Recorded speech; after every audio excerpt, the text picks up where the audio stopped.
Trust the Profits is proud to be sponsored by Game of Silks. Go to silks.io to get in the game. Real ownership, real races, real rewards. The Risen Star looks like it's one of the deepest Derby preps yet, with a combination of stakes winners, horses who have been knocking on the door in stakes company, and horses coming off of impressive maiden victories. Today, I'm going to be going horse by horse through the field and giving my thoughts on the past performances and pedigrees of the contenders.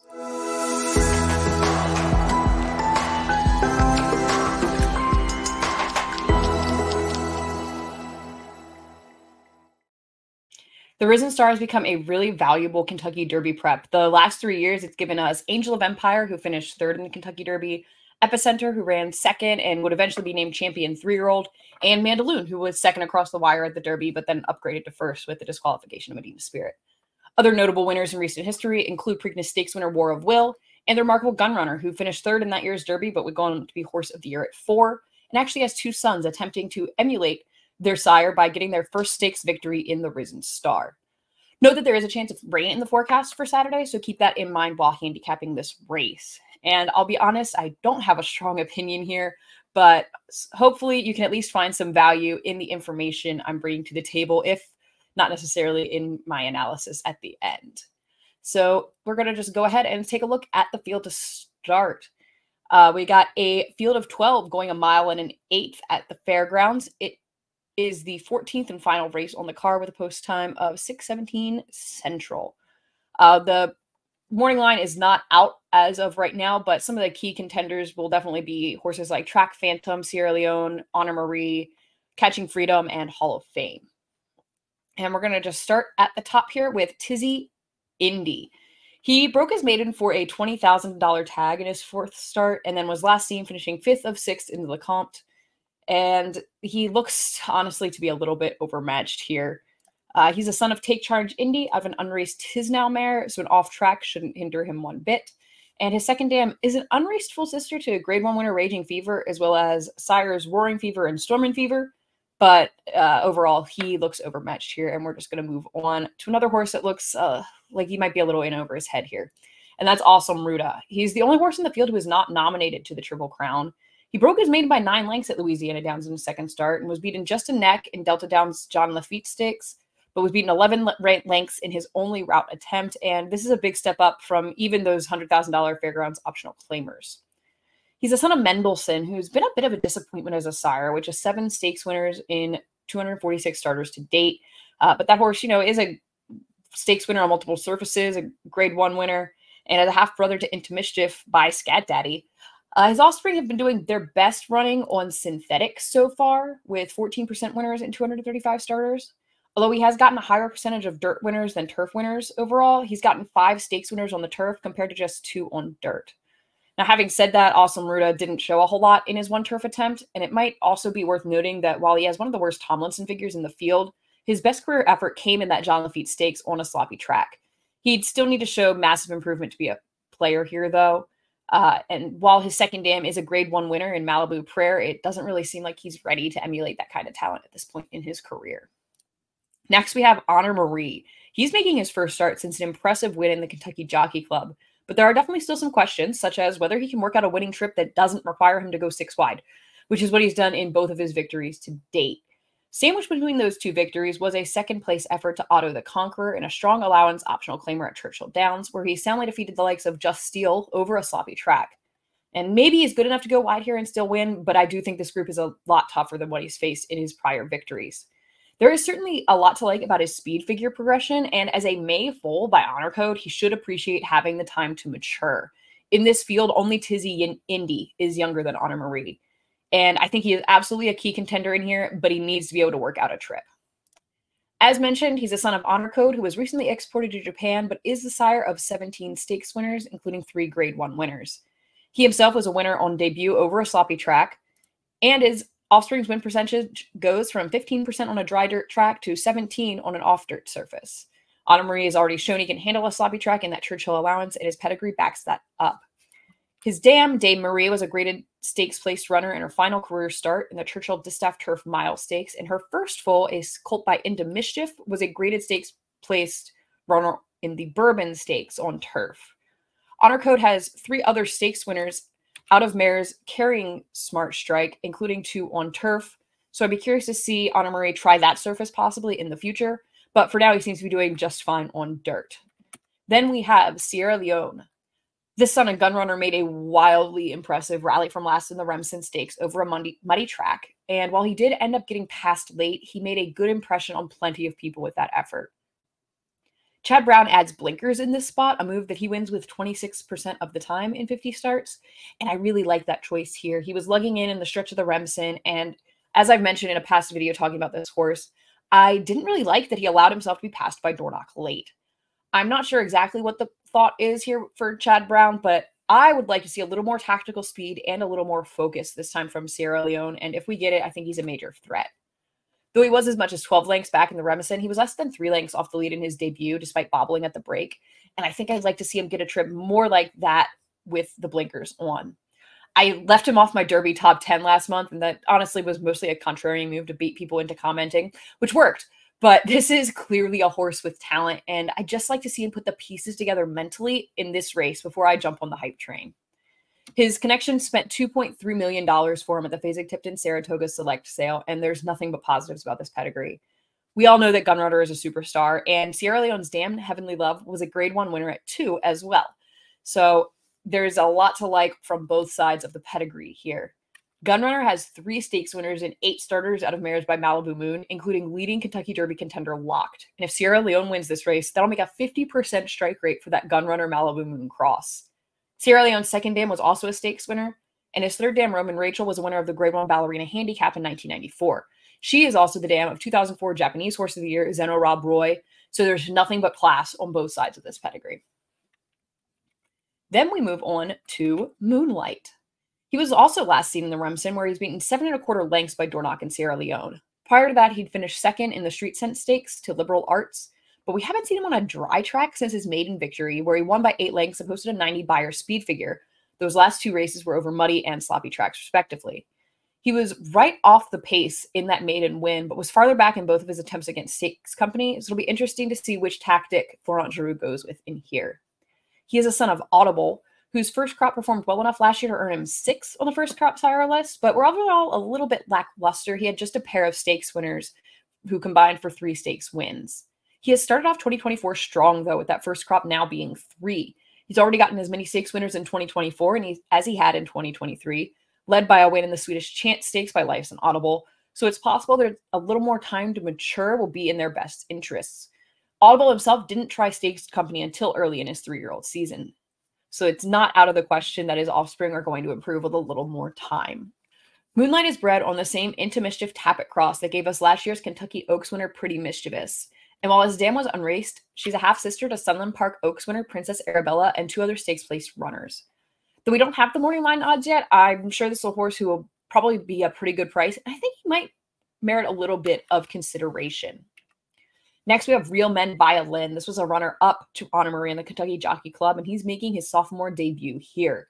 He took a while to break his maiden, but was facing some talented runners in those maiden events before breaking through with a score over Track Phantom and then showing up in Stakes Company.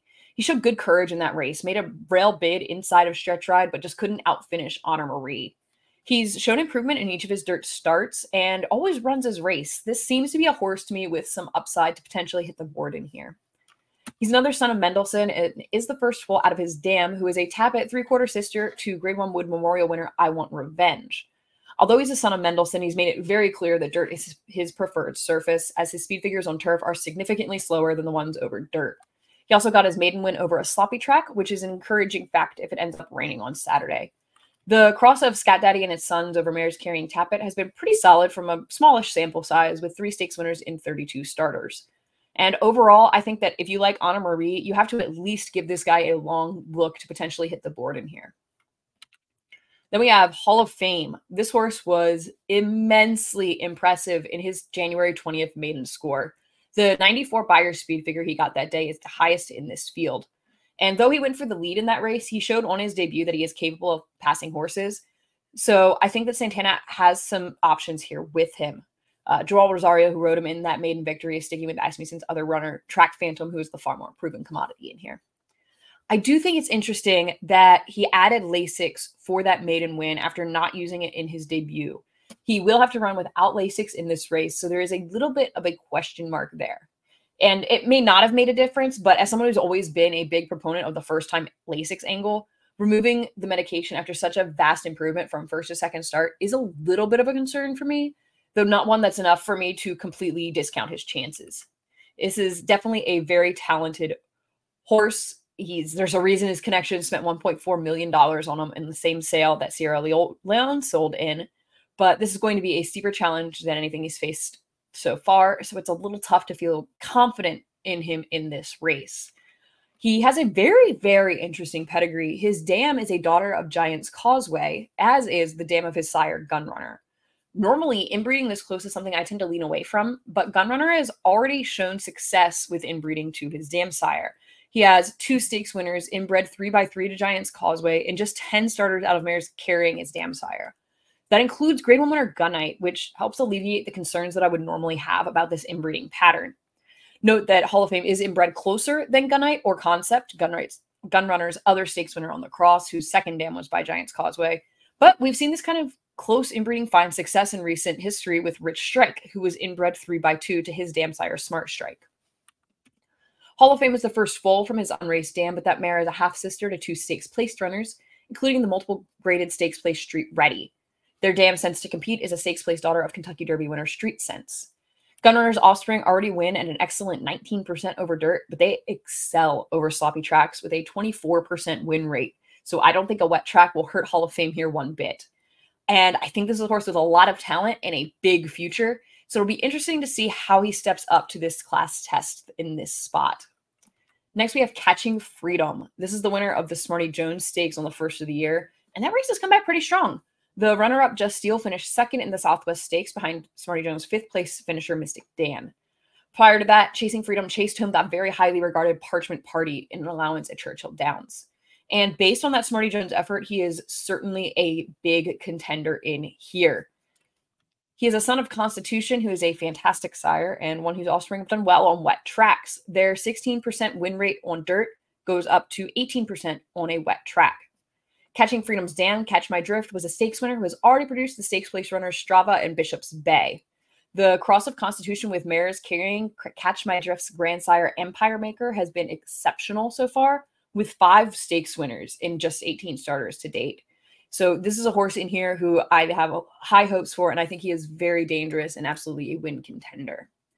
Then we have Cardinal. This Todd Pletcher trainee was a winner on debut in a race where he was very green. He finished on his left lead, but he got the job done, and then returned to finish second by a neck to Change of Command, who was highly regarded but didn't actually beat a single horse home in the Sam F. Davis in his subsequent start. Cardinal removes the blinkers he's worn in both starts and the Lasix that he added in that optional claimer for this race. He's been a pace factor in both of his starts to date, but his connections may be looking for him to relax a little more in this spot with that blinkers off angle. And as I mentioned, I don't love horses taking Lasix off, but I wouldn't let him deter you if you like him in this spot, since he figures to be a pretty good price.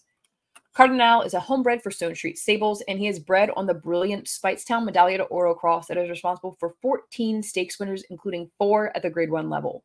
Notably, 2 of those Grade 1 winners achieved their Grade 1 success going 10 furlongs, so despite Speightstown himself being a sprinter, there's reason to believe that Cardinal will do just fine going a route, as he showed in that most recent effort, and I'm not worried about the extra 16th of a mile in this race. Adding to the confidence is the fact that his dam is a full sister to a Grade 3 winner going 10 furlongs on the turf, and a half sister to a graded stakes place runner at the classic distance. And I also think this is a horse you could probably upgrade a little bit if it rains, as Speightstown is a fantastic off-track sire. His offspring win 21% of their races on a wet dirt track. Having said that, I do think this spot is going to be a little bit much for him at this stage in his career, so I'm going to pass. Then we have Resilience. This Bill Mott trainee is coming off of maiden score in his 4th career start and his only start with Lasix. But from a speed figure perspective, there wasn't a huge improvement there. John Velasquez retains the mount from that maiden win, which never hurts to see. The 80 he got in that race still puts him a step below the best horses in here. However, Bill Mott isn't the type to take chances with a horse unless he thinks they belong. For me, that's not enough to really give him a big chance. Resilience is the son of Into Mischief, who needs no introduction, and is the second foal out of the Smart Strike mare Meadow Sweet, a daughter of the brilliant turf mare Tranquility Lake, who also produced Grade 1 winners Aftermarket and Courageous Cat. With that in mind, this is a pedigree that really makes me wonder if he might not be suited to try turf in the future. And a wet track shouldn't be an issue for him either, as Into Mischief's offspring win at an 18% clip on a wet dirt track, and he has a half-brother by Quality Road who got his only career win over a sloppy track. The cross of Into Mischief over mares carrying Smart Strike has been quite good, with 7 stakes winners and 66 starters, including Grade 1 winner Joke Cece in Chile, and Champagne Stakes winner Timberlake, who's out of a mare by Smart Strike's son looking at Lucky. Despite this, resilience is going to be a pass for me today. Then we have Track Phantom. This horse and the runner to his immediate outside look like they might be the controlling speed in here. He won his last 2 races in this series of Derby preps at the fairgrounds and is bringing a 3-race win streak into the Risen Star. He was outfinished by Resilience on debut and defeated by Real Men Violin in his second start before he put it all together on November 25th, and he's done nothing wrong since. He's the son of Quality Road, whose offspring win at the same 16% rate on dry and wet dirt tracks. But he showed enough in that maiden special weight behind Real Men Violin to think that a wet track shouldn't be an issue for him. His Damn Miss Sunset was a multiple stakes winner from 6 to 8 furlongs by Into Mischief, and her only other foal to race is a 3-time winner from 6 to 7 furlongs by Curlin. Though this is a little bit more speed-oriented on the bottom, I'm not worried about the 1 1/8 for Track Phantom, especially if he gets the lead here over Be Dancer, which seems to be his preferred trip at this stage in his career. And to me, this is the horse to beat, though maybe not necessarily the one to bet. And to the outside is Be Dancer. He won his only start by a length and stretches out from 6 furlongs to 1 1/8 in his second start. And while that was a nice effort, it's hard to see him being more than a possible pace factor here based on that one race. This is a lot to ask for a horse coming in for a second start. His sire, B Jersey, was a Grade 1 winner at the mile, and while I am a big fan of this horse as a sire, so far most of his full success has been found sprinting. Having said that, he is out of a daughter of See the Stars, who was a winner at up to 12 furlongs and tends to impart that kind of stamina to his offspring. So there is a chance that the distance could be in his wheelhouse, but asking him to stretch out and step up against this caliber of rival just seems like way too much for him in here. So as I mentioned at the top, I don't have a strong opinion in here, really. I think this race is wide open. I think there are a lot of different ways you can go. And if you do have a strong opinion, go with what you think. I don't expect to see a particularly hot pace in here, which I think hurts the chances of a horse like Anna Marie and possibly Sierra Leone, unless the blinkers help the latter get a little bit closer to the pace, which they very well could. I think that Hall of Fame is really, really talented and has a big future. And I like that he's shown some versatility style-wise, but I think he's more of an underneath type for this race today. I do really like Catching Freedom, and I love that he's already shown the ability to overcome adversity. So he would be a horse I definitely feel you need to include in here. Track Phantom really hasn't done much wrong and could get another nice trip on the front end just like he wants. If it doesn't rain, I might be interested in throwing Moonlight underneath in here to see if he improves coming back onto a fast track. And Real Men Violin is another horse who always runs his race, so I wouldn't be surprised to see him get a piece of it. So with next to no confidence, I'll take Catching Freedom on top in here in just the hopes that he can get a nice mid-pack trip and get first jump with horses like Anna Marie and Sierra Leone. I think Track Phantom likely holds on for a piece, even if he doesn't win. And I do like the blinkers going on Sierra Leone, so I will make him my third other pick in here. But as I said, this is a tough race. This is a race that I personally just do not have a feel for and will likely just watch for the sake of seeing how these horses move on to the Kentucky Derby. But let me know what you think in this race. Make sure you check out all the other handicappers on our But let me know what you think in this race. Make sure you check out the videos by all the other handicappers and on the channel and see what their opinions are. And at the end of the day, this is a race where I think that even the favorite will be a fairly good price. So bet what you believe. And hopefully, at the very least, some of the information I provided can give you a little help in here. And until next time, thanks so much for watching.